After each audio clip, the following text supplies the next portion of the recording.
A bit over a year ago, I made a chess video on this channel about whether or not it was possible to stalemate the game with every piece still on the board.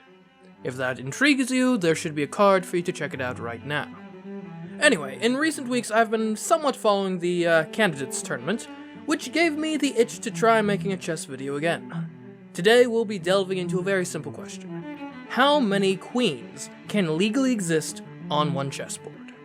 Now, just so everyone's up to speed, in chess each player starts with one queen in their possession. But that's not all you get. Through the course of a game of chess, if you manage to get one of your pawns to the other side of the board, you get to turn that pawn into another type of piece. The queen is one of those pieces you can choose. In fact, while I don't have statistics on this, I'm fairly certain it is by far the most common one that people choose, since, it's objectively better in nearly every circumstance compared to a rook or bishop. And while knights are a bit more of an apples to oranges comparison, let's be honest, 99% of the time, a player who knows even just the slightest bit about chess, given the choice, would rather have a queen than a knight. Anyway, since both players start with one queen and 8 pawns, that means the theoretical maximum number of queens we'll be shooting for is 18. But let's see if we can actually pull that off on the board. Now, before we get into this, what you should be aware of is that what we're looking at today is what is possible within the rules of chess, not what I can actually achieve in the wild.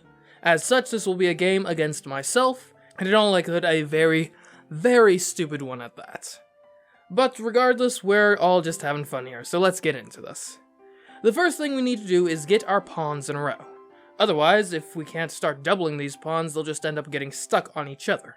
Normally pawns get themselves doubled primarily by taking other pawns, since capture is the only way a pawn can move in a direction other than straight forward, and usually a competent opponent isn't just going to place their pieces where a pawn can capture them without a really good reason. But we of course want to avoid the pawns taking each other, since each pawn is a potential queen that we very much want to preserve. And since we've got control of both sides of the board, what we can do is orchestrate some truly brain-dead moves, getting the bishops and knights of each side needlessly captured. Specifically with the following series of moves. G4, Knight F6, E4, Knight H5, G takes H5, A5, D4, H6, Bishop G5, H takes G5, Knight D2, E5, Knight H3, Bishop B4, Knight F4, E takes F4, A3, A4, A takes B4, B6, Knight C4, D5, Knight A5, B takes A5, F3, Bishop F5, E5, Bishop E4, F takes E4, C5, Bishop C4, D takes C4, D5, Knight C6, D6, Knight D4, C3, F5, C takes D4. And there we go. All of the pawns on the board are now doubled. Now we've just got to push them forward, likely while shuffling some of the other pieces out of the way of the incoming pawn assaults, like with King F7, D7, G4, H6, King G6, H7, Queen F6, D8, Queen, King H6, H4, G6, E6, G5, E7, King G6, B5, Rook F8, E8, Queen, check, Rook F7, H8, Queen, A3, King E2, F3, check, King E3, F2, Rook H2, F1, Queen, B6, G3, B7, G2, B8, Queen, G1, Queen, check, Rook F2, C3, B4, C2, B5, C1, Queen, check. Alright, the promotions are certainly coming in now. Unfortunately, with so many queens on the board, it's going to start getting a bit difficult to not get one of the sides checkmated by accident. But luckily, the queens themselves can actually help out with that by blocking the opposing queens from being able to check the kings, and building a bit of a safe fort around them. Oh, and by the way, yes, I am aware that basically every move at this point is blundering some sort of mate in 1 or 2 or something similar, but I will restate again that we are not here to play good chess today, we are here to produce some queens. Anyway, moving on.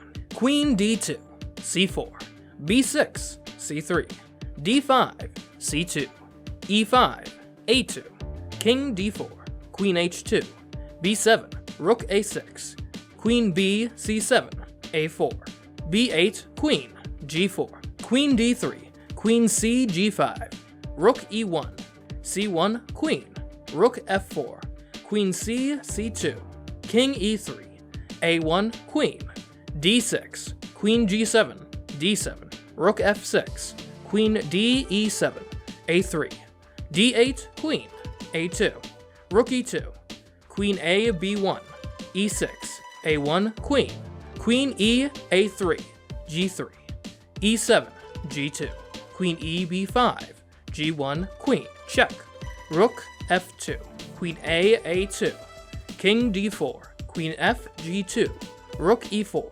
f4, e8, queen, queen 1, h1, rook f, e2, f3, queen 5, b6, f2, h5, check, king f5, h6, f1, queen, h7, king g6, queen h, f8, queen f, f5, h8, queen. And there we go. After a game which chess.com tells me included 0 brilliant moves, 10 best moves, 5 excellent moves, 8 good moves, 1 book move, 13 inaccuracies, 11 mistakes, 25 blunders, and a whopping 64 missed wins, we have achieved a fully legal board state with 18 queens on the board.